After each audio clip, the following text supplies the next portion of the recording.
میرے محترم دوستوں، جناب نبی کریم صلی اللہ علیہ وسلم اس وقت کائنات میں تشریف لائے جب کائنات کے اندر ہر طرف اندھیرا چھایا ہوا تھا۔ جناب نبی کریم صلی اللہ علیہ وسلم مظلوموں کے لیے امید کی ایک کرن بن کر، بے سہاروں کے لیے سہارے کی ایک امید بن کر، اللہ کے رسول صلی اللہ علیہ وسلم اس کائنات میں جلوہ افروز ہوتے تھے کہ جب انسانیت بالکل مٹ چکی تھی، ختم ہو چکی تھی، انسان کو قتل کرتا تھا، انسان کا دشمن جو ہے وہ بن چکا تھا، اپنے آپ کو تکبر کے اس نہج پر لے جایا جا چکا تھا کہ دوسرے کو اپنے جوتی کی خاک سمجھا جاتا تھا،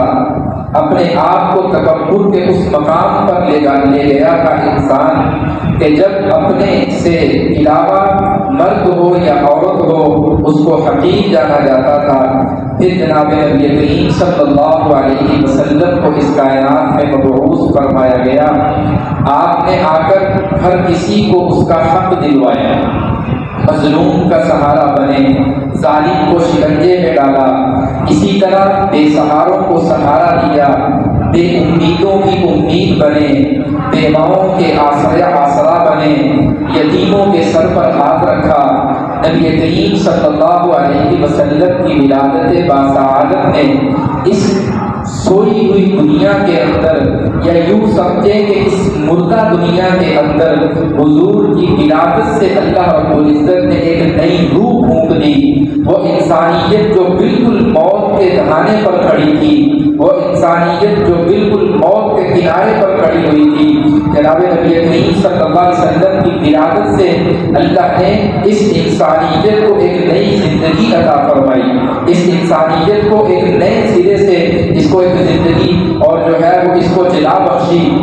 جناب نبی کریم صلی اللہ علیہ وسلم پھر ایک وقت آیا کہ جناب نبی کریم صلی اللہ علیہ وسلم نے وہ فاران کی چوٹی پر کھڑے ہو کر لوگوں کو دعوت دی، اللہ کی طرف بلایا، اپنے دین کا اظہار اور اعلان کیا اور لوگوں کو اپنی نبوت پر یقین اور ایمان لانے کی دعوت دی۔ اور پھر ایک وقت آیا کہ پورے کا پورا مکہ جو تھا وہ جناب نبی کریم صلی اللہ علیہ وسلم کا مخالف ہو گیا،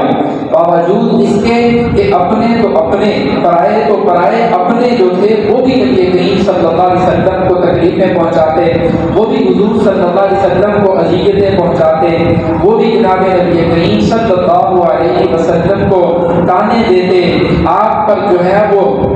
زبان تشریح جو ہے اس کو دراز کرتے۔ تو یوں نبی کریم صلی اللہ علیہ وسلم کو ستایا گیا، آپ کو آزمایا گیا، آپ کو جو ہے وہ اس درد بھرے جو ہے وہ انداز میں آپ کی زندگی نے ان سارے جو ہے وہ احوال کا سامنا کیا، لیکن آپ کبھی بھی کسی موڑ پر بھی، کسی موقع پر بھی آپ جو ہے وہ اپنے دین کی اس دعوت سے جو ہے وہ باز نہیں آئے، اپنے دین کی دعوت سے پیچھے نہیں ہٹے، چاہے سامنے مصائب کے پہاڑ کھڑے ہو جائیں، چاہے سامنے جو ہے وہ آزمائشوں کے جو ہے وہ پہاڑ کھڑے ہو جائیں، لیکن جناب نبی کریم صلی اللہ علیہ وسلم اپنی اس دعوت پر ڈٹے رہے، اپنے اس مشن کو لے کر چلتے رہے، اپنے اس کاز کی ترویج کرتے رہے، اور یوں ہی جو ہے وہ لوگوں کے اندر دین اسلام کی دعوت کو پھیلاتے رہے۔ پھر ایک وقت آیا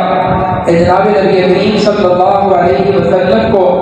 مکہ کے اندر اس قدر مجبور کر دیا گیا کہ آپ مکہ چھوڑنے پر مجبور ہو گئے، اتنا ستایا گیا، اتنا آزمایا گیا اور اتنے دکھ دیے گئے، اس قدر آپ کو تکالیف پہنچائی گئیں، اتنی آپ کو اذیتیں پہنچائی گئیں کہ آپ وہ مکہ، جس مکہ میں حضور کی ولادت ہوئی تھی، وہ مکہ جس مکہ سے حضور محبت فرماتے تھے، وہ مکہ کہ جو حضور کا آبائی وطن تھا، جہاں پر حضور کے آباء و اجداد تھے، جہاں پر حضور صلی اللہ علیہ وسلم کا گھر بار تھا، جہاں پر سب رشتہ دار، قبیلہ، خاندان سب وہاں مکہ کے اندر تھا، لیکن حضور صلی اللہ علیہ وسلم کو اتنا ستایا گیا، اس قدر آزمایا اور تکلیفوں سے جو ہے وہ آزمایا گیا کہ حضور اس مکہ کو چھوڑنے پر جو ہے وہ مجبور ہو گئے، اور پھر وہ مکہ چھوڑا، پھر آپ نے ہجرت کی،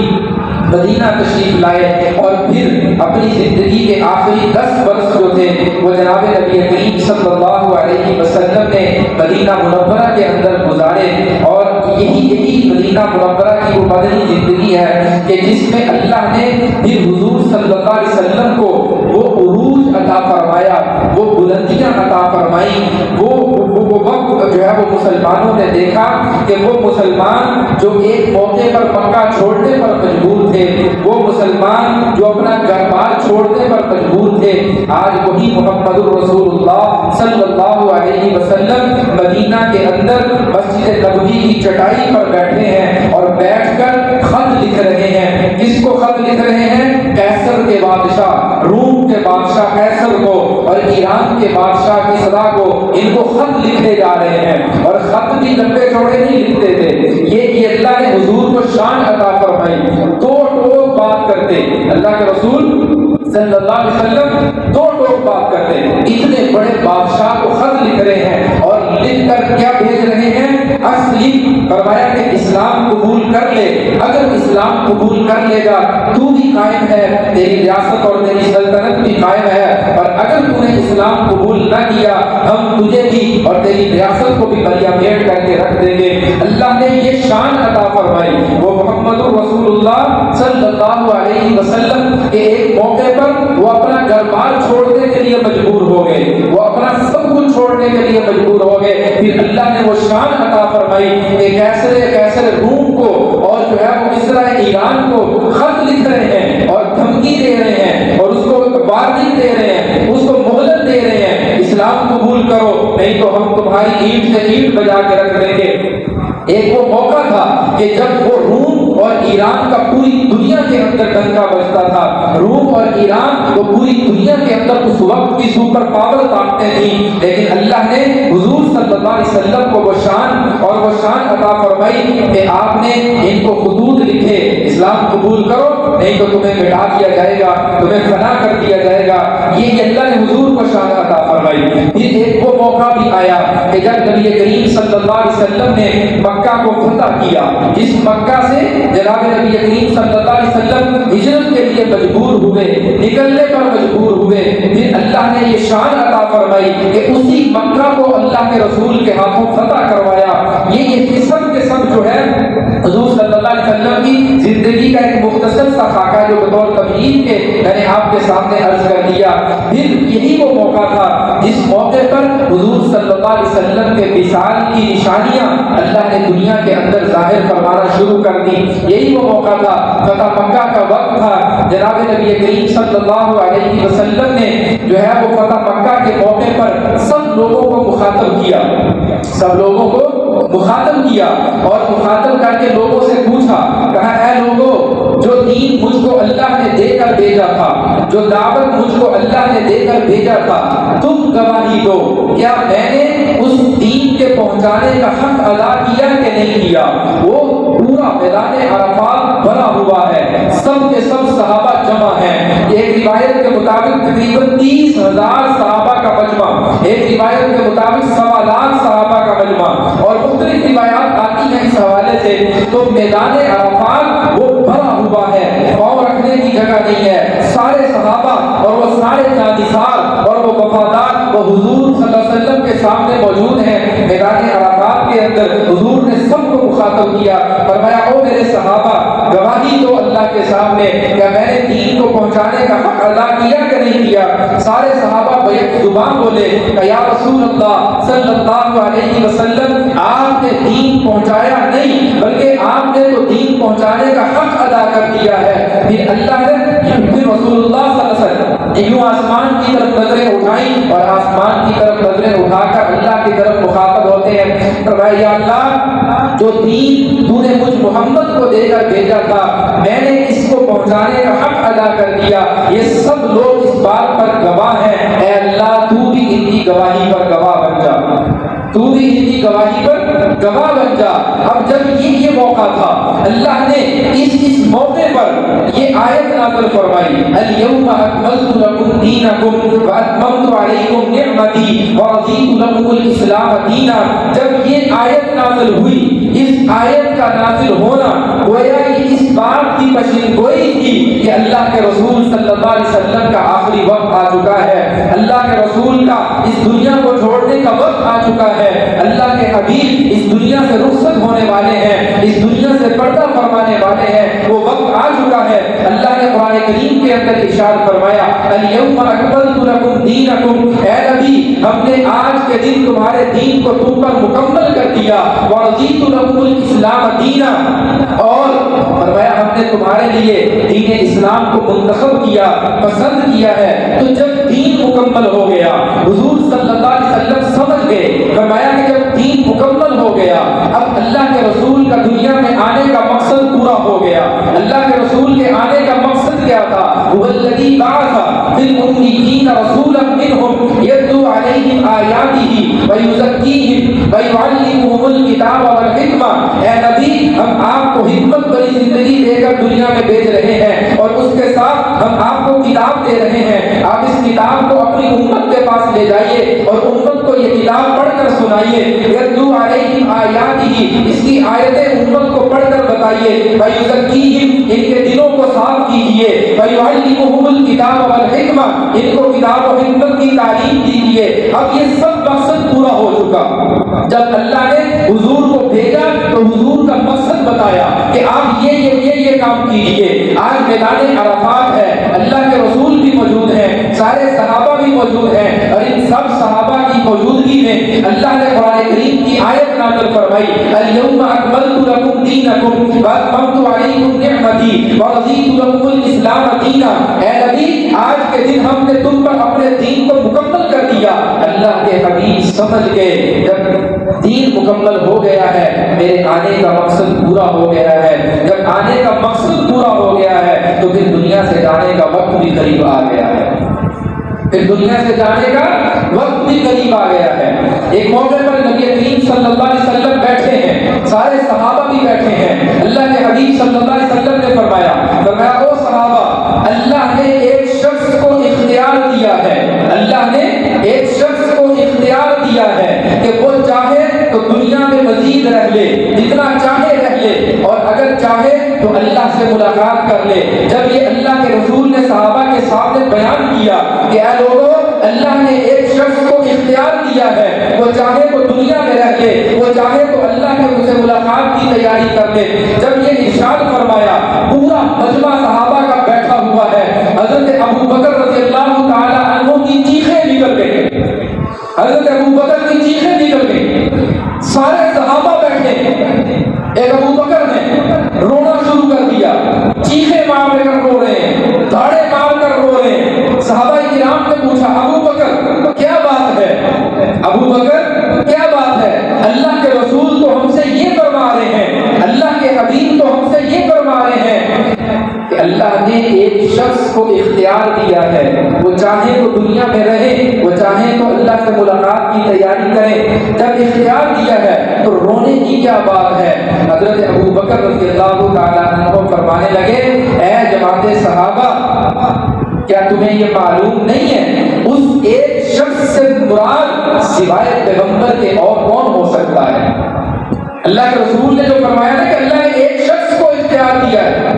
فرمایا یہ اختیار محبوب کائنات کے علاوہ اور کس کو مل سکتا ہے؟ اللہ نے پوری دنیا کے اندر، پوری کائنات کے اندر حضرت آدم سے لے کر دنیا کا آخری انسان اس تک اللہ نے کسی کو یہ اختیار نہیں دیا، یا کسی کے بارے میں اللہ نے یہ اختیار اور یہ قانون نہیں رکھا کہ جب اسرائیل کسی کی جان لینے کے لیے جائے تو جا کر اس سے اجازت مانگے، اس کو اختیار دے، جانا چاہو تو لے جاؤ، نہ جانا چاہو تو دنیا میں رہو۔ یہ اختیار صرف پوری کائنات میں جناب محمد رسول اللہ صلی اللہ علیہ وسلم کو دیا گیا اللہ کی طرف سے۔ فرمایا اسرائیل جائیے، میرے محمد سے جا کر کہیے اجازت ہے، اللہ تمہیں اختیار دیتا ہے، اللہ آپ کو بااختیار بناتا ہے اس معاملے کے اندر، اگر چاہو تو دنیا میں رہ سکتے ہو، اگر چاہو اللہ سے ملاقات کی تیاری کر لو۔ حضرت ابو بکر سمجھ گئے، قربان جائیں ابو بکر کی فراست پر، حضرت ابو بکر کی فراست پر قربان۔ اسی لیے صحابہ کرام کے اندر مشہور تھا کہ اعلمہم، فرماتے تھے کہ ابو بکر اس امت میں سب سے زیادہ فہم و فراست رکھنے والے، سب سے زیادہ علم والے ہیں ابو بکر رضی اللہ تعالی عنہ۔ تو حضرت ابو بکر حضور کے اس اشارے کو سمجھ کے پھر جب سورۃ نصر سورۃ النصر جو ہے وہ نازل ہوئی، اذا جاء نصر اللہ والفتح ورأیت الناس يدخلون فی دین اللہ افواجا فسبح بحمد ربک واستغفر انہ کان توابا۔ اس آیت میں بھی جس فتح کی طرف حضور صلی اللہ علیہ وسلم کو اشارہ دیا گیا تھا، اس فتح سے مراد فتح مکہ، اور پھر اس کے بعد آپ کے مقصد کی تکمیل تھی، اور تکمیل کے بعد یہ اشارہ دے دیا گیا تھا کہ اب حضور صلی اللہ علیہ وسلم کا اس کائنات کے اندر آخری وقت آ چکا ہے۔ اب نبی کریم صلی اللہ علیہ وسلم کا اس کائنات سے رحلت کا، اس سے رخصت ہونے کا، اس کائنات سے پردہ فرمانے کا وقت آ چکا ہے۔ یہ سب حضور صلی اللہ علیہ وسلم کے دنیا کے اندر آپ کو جو ہے وہ اشارے مل رہے تھے۔ پھر بالآخر وہ وقت آیا کہ جب یہی ربیع الاول کا مہینہ تھا، یہی ربیع الاول کا مہینہ ہے، جمعرات کا دن ہے، جناب نبی کریم صلی اللہ علیہ وسلم اچانک جو ہے وہ بیمار ہوتے ہیں، اور بیماری کیا ہے؟ حضور صلی اللہ علیہ وسلم کو سخت بخار اور انتہا شدید قسم کی سر کے اندر تکلیف جو ہے وہ حضور صلی اللہ علیہ وسلم کو شروع ہوئی، بخار اور سر کی تکلیف، یہ تو بخار چڑھا اور بخار کے ساتھ سر کے اندر تکلیف ہے۔ یہ جمعرات کی شام ہے جب نبی کریم صلی اللہ علیہ وسلم کی جو ہے وہ یہ کیفیت ہے۔ کچھ اس سے پہلے بعض مورخین نے جو ہے وہ سفر کے مہینے کے اندر لکھا ہے کہ بعد جو ہے حضور صلی اللہ علیہ وسلم سفر کے مہینے کے اندر جو ہے وہ یہ بیماری کی علامات اور بیماری کے اثرات جو ہے آپ کی طبیعت پر جو ہے وہ ظاہر ہونا شروع ہو گئے تھے۔ پھر سفر کے بعد ربیع الاول کا مہینہ شروع ہوا۔ حضور کے ربیع الاول کے ابتدائی دن وہ یہی اسی کیفیت کے اندر بیماری کے اندر گزرے، لیکن حضور مسلسل مسجد کے اندر تشریف لاتے، مسلسل جو ہے وہ نماز پڑھاتے اور صحابہ کرام کو خطبے بھی دیتے، صحابہ کرام کے سامنے بیان بھی فرماتے، یہ سب ترتیب چل رہی تھی۔ لیکن پھر وہ جمعرات کا دن، ربیع الاول کا مہینہ اور جمعرات کا دن ہے، پھر نبی کریم صلی اللہ علیہ وسلم کی طبیعت اچانک جو ہے وہ بگڑ گئی، اور اتنی زیادہ جو ہے وہ طبیعت خراب ہوئی، جناب نبی کریم صلی اللہ علیہ وسلم اپنے اوپر پانی کا مشکیزہ ڈالتے ہیں۔ نبی کریم صلی اللہ علیہ وسلم اپنے اوپر پانی کا مشکیزہ ڈالتے ہیں تاکہ کچھ طبیعت سنبھلے، اور میں جا کر جو ہے وہ ایمان والوں کو، صحابہ کرام کو مسجد نبوی کے اندر نماز پڑھاؤں۔ فرمایا مغرب کی نماز جمعرات کے دن جناب نبی کریم صلی اللہ علیہ وسلم نے خود صحابہ کرام کو پڑھائی، اور جب مغرب کی نماز کے بعد حضور گھر تشریف لے گئے، اچانک آپ کی طبیعت زیادہ خراب ہوئی۔ پھر فرمایا صحابہ کرام کے فرماتے ہیں، حضرت عائشہ رضی اللہ تعالی عنہا فرماتی ہیں کہ حضور صلی اللہ علیہ وسلم نے بلکہ اس سے بھی قبل جناب نبی کریم صلی اللہ علیہ وسلم پر جب بیماری کے اثرات ظاہر ہونا شروع ہوئے تھے تو پہلے دن جس دن حضور پر بیماری کا اثر ظاہر ہوا، اور اس دن حضور حضرت میمونہ رضی اللہ تعالی عنہا کے گھر تھے، آپ پر بیماری کا اثر ظاہر ہوا تو حضرت میمونہ رضی اللہ تعالی عنہا کے حجرے میں تھے۔ فرمایا اس دن حضور صلی اللہ علیہ وسلم نے ساری ازواج کو جو ہے وہ سب ازواج کے گھر باری باری گئے، حضور صلی اللہ علیہ وسلم ساری ازواج کے گھر باری باری گئے کہ ایک ازواج، پھر دوسری بیوی، پھر تیسری بیوی، پھر جو ہے وہ چوتھی، پانچویں، یوں اسی طرح 9 بیویاں اس وقت موجود تھیں، 9 کے جو ہے وہ گھروں کے اندر تشریف لے گئے۔ ساری بیویاں آپ کی منشا کو سمجھ گئیں، آپ کے ارادے کو سمجھ گئیں۔ فرما بردار بیوی، فرما بردار عورت وہ اپنے خاوند کے مزاج کو سمجھتی ہے۔ خاوند کو بعض اوقات کہنا بھی نہیں پڑتا، اس کے مزاج کو سمجھتی ہے۔ سب بیویاں جناب نبی کریم صلی اللہ علیہ وسلم کی جو ہے وہ منشا اور آپ کے ارادے کو سمجھ گئی، تو حضور صلی اللہ علیہ وسلم نے سب بیویوں سے اجازت دی۔ حضور صلی اللہ علیہ وسلم کی تمام ازواج نے آپ کو اجازت دی اس بات کی، یا رسول اللہ آپ اپنی اس بیماری کے ایام اگر چاہتے ہیں تو حضرت عائشہ رضی اللہ تعالی عنہا کے گھر گزار لیں۔ اس لیے حضور صلی اللہ علیہ وسلم کی یہی چاہت تھی کہ میں اپنی بیماری کے یہ ایام عائشہ رضی اللہ تعالی عنہا کے گھر میں گزاروں، اس لیے کہ نبی کریم صلی اللہ علیہ وسلم تمام بیویوں سے محبت فرماتے، تمام بیویوں میں عدل و انصاف کرتے، لیکن حضرت عائشہ رضی اللہ تعالی عنہا آپ کی عظمتوں کو سلام، آپ کی رفعتوں کو سلام، حضور صلی اللہ علیہ وسلم سب سے زیادہ محبت بی عائشہ رضی اللہ تعالی عنہا سے فرمایا کرتے ہیں، اور یہ اس محبت کی علامت تھی کہ حضور اپنی بیماری کے ایام حضرت عائشہ کے گھر گزارنا چاہتے ہیں۔ سب بیویوں سے اجازت لی، تمہاری اجازت ہو